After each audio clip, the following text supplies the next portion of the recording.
শহীদ বুদ্ধিজীবী দিবসে সকল শহীদদের প্রতি বিনম্র শ্রদ্ধা রেখেই শুরু করছি আজকের স্পোর্টস লাইভ প্রেজেন্টেড বাই কুল। আপনাদের সঙ্গে আছি আমি সাঞ্জনা আইভি, সেই সঙ্গে আমি রঞ্জন শান্ত। আন্তর্জাতিক ক্রিকেটে সাকিব আল হাসানের ভবিষ্যৎ কি? ইংল্যান্ডের ঘরোয়া ক্রিকেটে নিষিদ্ধ হওয়ার রেশ কি পড়বে এখানে? আপাতভাবে নিষেধাজ্ঞা শুধু ঘরোয়া ক্রিকেট মনে হলেও আইসিসির নিয়ম বলছে ভিন্ন কথা। আইসিসির অবৈধ বোলিং অ্যাকশনের 11.3 ধারায় বলা হয়েছে, যদি কোনো ফেডারেশন কোনো বোলারকে নিষিদ্ধ করে তা আমলে নিতে পারে সংস্থাটিও। যদিও সাকিবের পক্ষ থেকে বলা হচ্ছে রেফারেল টেস্টে সমস্যা হবে না তার। এক ম্যাচে শিকার করেছেন 9 উইকেট। ইংল্যান্ডের কাউন্টিতে সাকিব আল হাসানের এমন বোলিংয়ের জন্য প্রশংসা ঝরেছে ক্রিকেট প্রেমীদের কণ্ঠে। বিপত্তি বাঁধে অন্য জায়গায়। তার বোলিং অ্যাকশনে সন্দেহ প্রকাশ করেছিল আম্পায়াররা, সেই অনুযায়ী দিয়েছেন পরীক্ষাও। সেই পরীক্ষায় উতরাতে পারলেন না দেশসেরা এই অলরাউন্ডার। বোলিং অবৈধ হওয়ায় নিষিদ্ধ হয়েছেন ইংল্যান্ডের ঘরোয়া ক্রিকেটে, কিন্তু আন্তর্জাতিক ক্রিকেটে কতটুকু প্রভাব ফেলবে তার এই নিষেধাজ্ঞা? আইসিসির ইললিগাল বোলিং অ্যাকশনের 11.3 ধারায় বলা হয়েছে, একটি জাতীয় ক্রিকেট ফেডারেশন যদি কোনো বোলারকে তাদের নিজস্ব নীতিমালার অধীনে ঘরোয়া ক্রিকেটে নিষিদ্ধ করে এবং সেই নিষেধাজ্ঞা যদি স্বীকৃত পরীক্ষাগারে মানসম্মত বিশ্লেষণ বিধি অনুযায়ী করা হয়, তাহলে সেই নিষেধাজ্ঞাকে আইসিসি আমলে নেবে এবং আন্তর্জাতিক ক্রিকেটে আরোপ করবে। অর্থাৎ কোনো দেশের ফ্র্যাঞ্চাইজি লিগে বা কোনো দেশের আয়োজনে সাকিব খেলতে চাইলে দেশটির ক্রিকেট বোর্ড এই অলরাউন্ডারকে নিষিদ্ধ করতে পারবেন। কিন্তু রাজনৈতিক দোলাচলে নিরাপত্তাজনিত কারণে বাংলাদেশে আসতে পারছেন না সাকিব। তাছাড়া টি-20তে অবসর আর টেস্ট ক্যারিয়ারটাও প্রায় শেষ।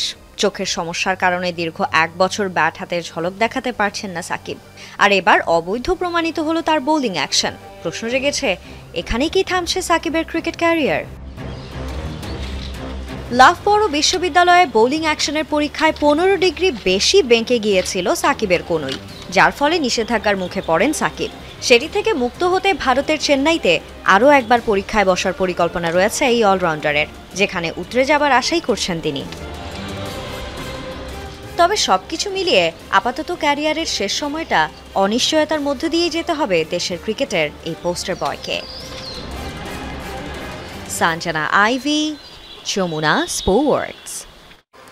তাহলে সঞ্জনা, ভবিষ্যৎ কি? মানে এই প্যাকেজ যে তুমি বানাতে বানাতে নিশ্চয়ই সাকিবের ভবিষ্যৎ সম্পর্কে একটা আইডিয়া যেটা চলছে তার বোলিং অ্যাকশন নিয়ে, তো কি হতে পারে ভবিষ্যতে? কি ভবিষ্যৎ তো আপাতত সাকিবের ভবিষ্যৎ যদি কিন্তু হিসেবেই আসলে ঝুলছে। আরও একটা পরীক্ষা বাকি আছে বোলিং অ্যাকশনের, সেটি চেন্নাইতে দেবেন সাকিব। সেক্ষেত্রে সেটার রেজাল্টের উপর অনেকটাই নির্ভর করবে যে এই নিষেধাজ্ঞাটা ইসিবির দেয়া সেটা বহাল থাকবে নাকি থাকবে না। হোপফুলি সব কেটে যাবে, কারণ দীর্ঘ ক্যারিয়ার যেহেতু পুরোটা পার করে ফেলেছেন, এটাও নিশ্চয়ই সাকিব পার করবেন। তবে একটু শান্তর গল্প বলতে হবে। প্রায় 1 মাস পর মাঠে ফিরে ব্যাট হাতে ঝড় তুললেন নাজমুল হোসেন শান্ত।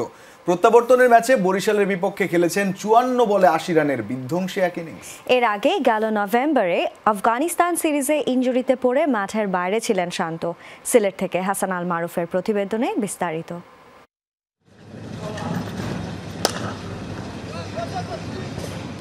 আগের দিন অনুশীলনে ব্যাট হাতে আগ্রাসী শান্ত বার্তাটা দিয়েছিলেন মাঠে ফিরলেন ঠিকই ব্যাট হাতে তাণ্ডব চালিয়ে। এনসিএল টি-20-র দ্বিতীয় রাউন্ডে বরিশালের বিপক্ষে 54 বলে খেলেছেন 80 রানের মারকুটে এক ইনিংস। 4 ছক্কা আর 5 চারে 148 স্ট্রাইক রেটে নিজের ইনিংস সাজান রাজশাহীর এই অধিনায়ক। এদিন আউটার স্টেডিয়ামে সাবধানী শুরু করেন শান্ত।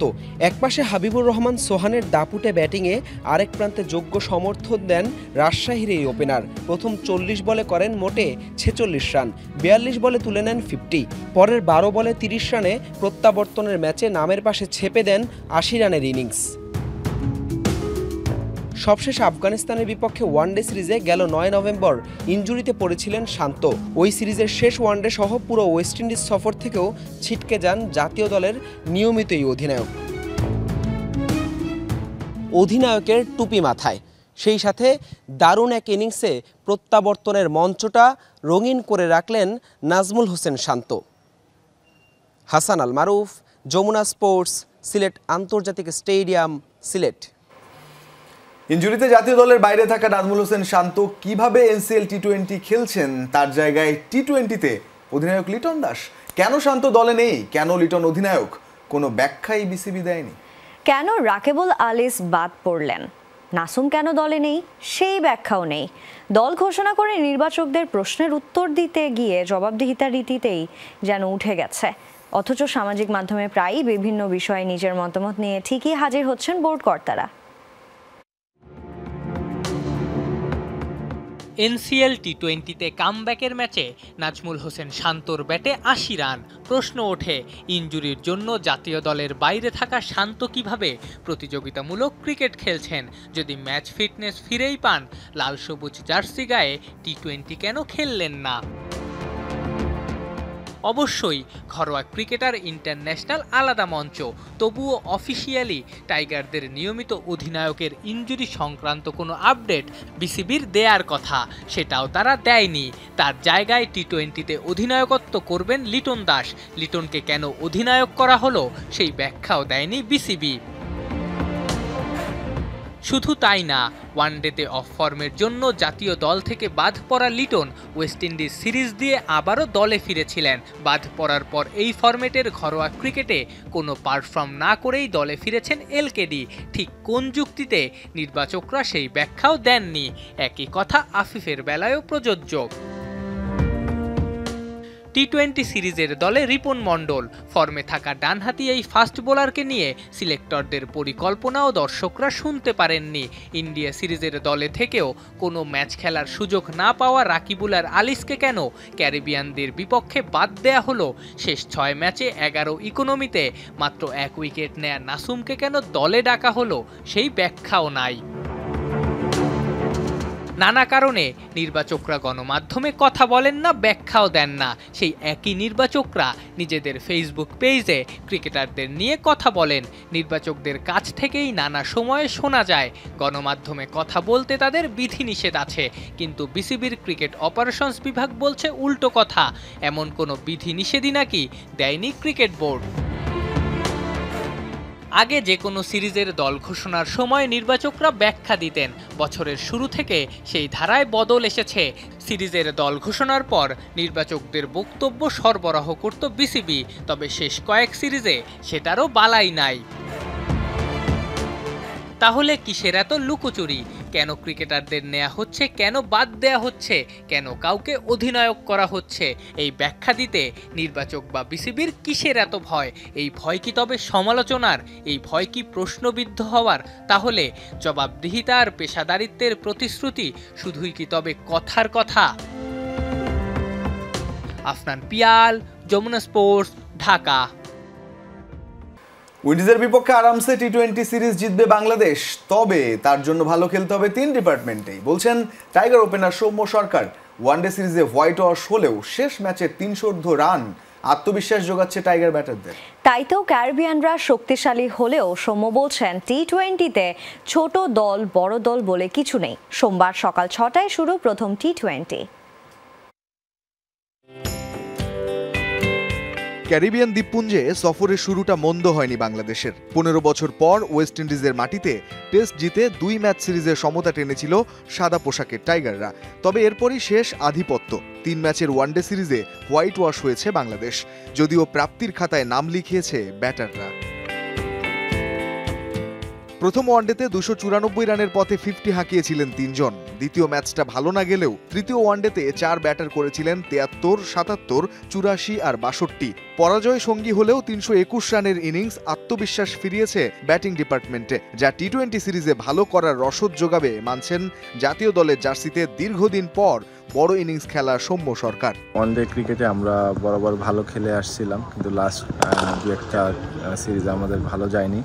তারপরে তার মধ্যে একটা ভালো জিনিস আছে যে আমরা ব্যাটসম্যানরা অ্যাটলিস্ট 300 রান করছি, এটাও একটা ভালো দিক। তার পাশাপাশি আমরা ব্যাটসম্যানরা যারা রান করছিলাম বা রান করছে সবাই, যেহেতু আমরা ওয়ানডেতে 300 রান করছি, এখানে যদি তারা সেটা ধারাবাহিক বজায় রাখতে পারে তো বোলার আর ব্যাটসম্যান মিলে ভালো টুর্নামেন্ট হবে। যে ফরম্যাটে ক্যারিবিয়ানরা সবচেয়ে বেশি শক্তিশালী বছরের শেষটায় সেই টি-20তে উইন্ডিজকে হারানোর চ্যালেঞ্জ বাংলাদেশের সামনে। তবে ক্রিকেটের এই সংক্ষিপ্ত সংস্করণে বড় দল ছোট দল মানছেন না সৌম্য। 3 ডিপার্টমেন্টে ভালো করতে পারলে স্বাগতিকদের হারানো সম্ভব বলছেন টাইগার ওপেনার। আমাদের টি-20 সিরিজ শুরু হচ্ছে, তো কারা বড় টিম কারা ছোট টিম সেটার থেকে বড় কথা হচ্ছে কারা 20টা ওভার ভালো খেলবে, 40টা ওভার ভালো খেলবে মাঠে। তো ওইটার জন্য অপেক্ষা করতে হবে। আমরা যদি 3টা ফরম্যাটই 3টা সাইডই ভালো করতে পারি, bowling batting fielding team wise ভালো খেলতে পারি, আমরা আশা করি যে তাদেরকে আমরা আরামসে বিট করতে পারবো। এবং তারা টি-20তে ভালো টিম, ওটার থেকে মনোযোগ দিতে হবে। আমরা আমাদের বেস্টটা দেওয়ার চেষ্টা করলে আমরা ম্যাচ উইন করতে পারবো। সেন্ট কিটসের পর এবার মিশন সেন্ট ভিনসেন্ট। 3 ম্যাচের টি-20 সিরিজ সামনে রেখে এরই মধ্যে প্রস্তুতি শুরু করেছে লাল সবুজের দল। 16 ডিসেম্বর বিজয়ের লক্ষ্য নিয়েই প্রথম ম্যাচে মাঠে নামবে সৌম্য লিটনরা।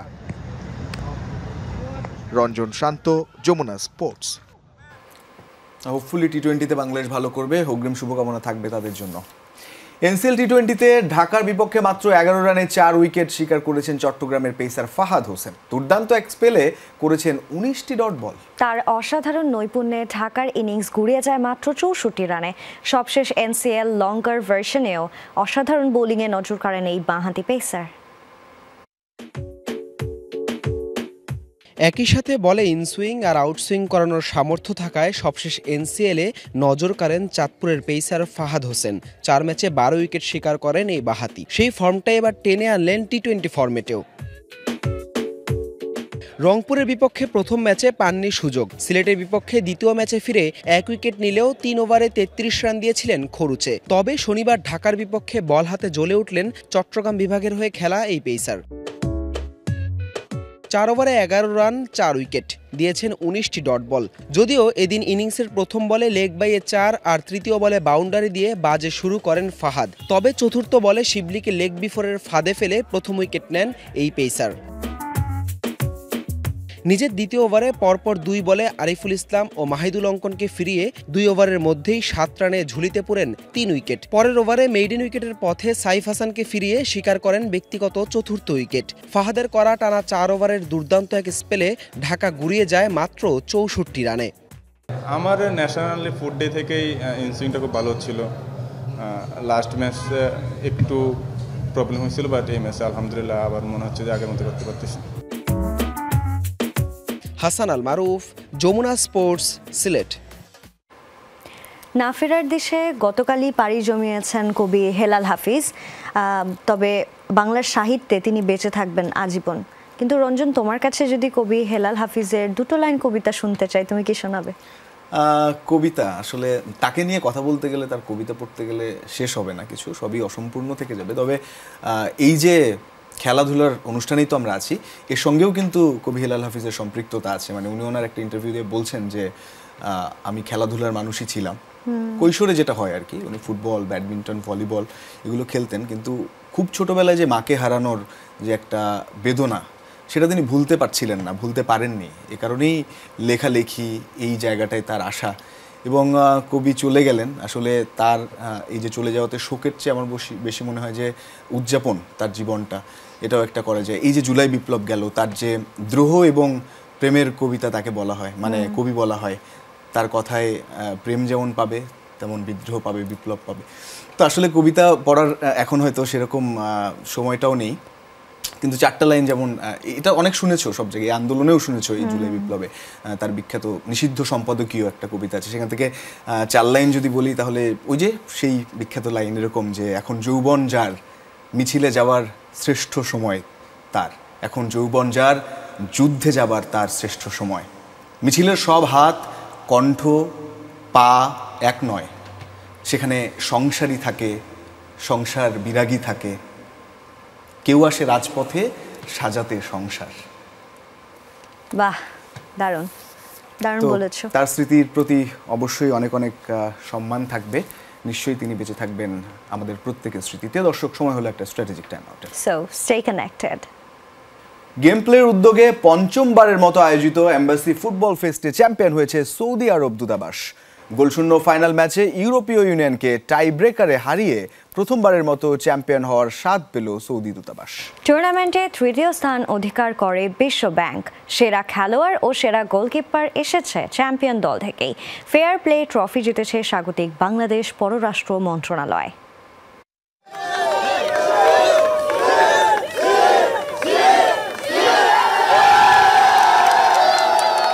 সেই আইকনিক সেলিব্রেশন যা মনে করিয়ে দিল 22 বিশ্বকাপের আর্জেন্টিনাকে। এ যেন এক টুকরো ফুটবল বিশ্বকাপ।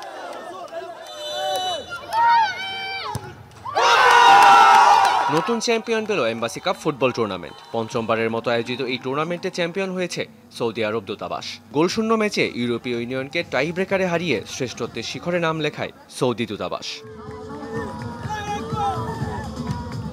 20টির বেশি দেশ ও সংস্থার অংশগ্রহণে এই ফেস্টে শুরু থেকেই দাপট দেখিয়েছে চ্যাম্পিয়ন দল সৌদি আরব। সেই সাথে 2034 সালের ফুটবল বিশ্বকাপের আয়োজক দেশও তারাই। তাই তো আকর্ষণের কেন্দ্রবিন্দুতে ছিল চ্যাম্পিয়ন দলটি। মাঠে দাপট দেখিয়ে পৌঁছায় ফাইনালে। সেই ফাইনালে ছিল হাড্ডাহাড্ডি লড়াইয়ের পসরা। 20 মিনিটের ম্যাচে 2 অর্ধেই ছিল গোলশূন্য। ম্যাচ গড়ায় টাই ব্রেকারে, যেখানে ইউরোপীয় ইউনিয়নের পথে গোলপোস্ট বাধা হয়ে দাঁড়ালে শেষ পর্যন্ত চ্যাম্পিয়নের তকমা নিয়েই মাঠ ছাড়ে সৌদি দূতাবাস। টুর্নামেন্টে সেরা খেলোয়াড় হয়েছেন সৌদি আরবের আবদেল মাজেদ। সেরা গোলকিপারও হয়েছেন চ্যাম্পিয়ন দলের Aiman Abdal. Fair play trophy জিতেছে স্বাগতিক বাংলাদেশ পররাষ্ট্র মন্ত্রণালয়। চলতি মাসের 13 ও 14 তারিখ দুদিনব্যাপী লিগ রবিন ও নকআউট পদ্ধতিতে 20 মিনিট করে অনুষ্ঠিত হয় মোট 48টি ম্যাচ।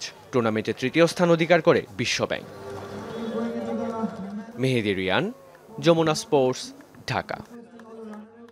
অবসর ভেঙে আন্তর্জাতিক ক্রিকেটে ফেরার 9 মাসের ব্যবধানে আবারও অবসরের ঘোষণা দিলেন পাকিস্তানি পেসার মোহাম্মদ আমির। 2024 টি-20 বিশ্বকাপের জন্য তাকে অবসর থেকে ফেরায় পিসিবি। তবে এরপর আর কোনো সিরিজেই ডাক পাননি আমির। দ্বিতীয় দফায় আন্তর্জাতিক ক্রিকেট থেকে বিদায়ের চূড়ান্ত সিদ্ধান্ত জানিয়ে দিলেন পাকিস্তানের এই তারকা পেসার। পাকিস্তান ক্রিকেট বোর্ডের দেয়া এক সংবাদ বিজ্ঞপ্তিতে আমির ও অলরাউন্ডার ইমাদ ওয়াসিমের অবসরের ঘোষণা জানানো হয়েছে। তবে পিসিবির এই আনুষ্ঠানিক ঘোষণার আগে শুক্রবার সামাজিক মাধ্যমে দেয়া এক বার্তায় সিদ্ধান্তটি জানিয়েছিলেন ইমাদ। অবসরের খবর পোস্ট করেছেন আমিরও। দারুণ সম্ভাবনা জাগিয়ে আন্তর্জাতিক ক্রিকেট শুরু করেছিলেন বাঁহাতি পেসার আমির, কিন্তু স্পট ফিক্সিং এর ঘটনায় তাতে বড় ধাক্কা লাগে। পাকিস্তানের হয়ে 36 টেস্ট, 61 ওয়ানডে ও 62 টি-20 খেলেছেন। 3 ফরম্যাটে 271 উইকেট নিয়েছেন তিনি। দর্শক, এই ছিল আজকের স্পোর্টস লাইভে। এতক্ষণ সঙ্গে থাকার জন্য সবাইকে ধন্যবাদ। আল্লাহ হাফেজ।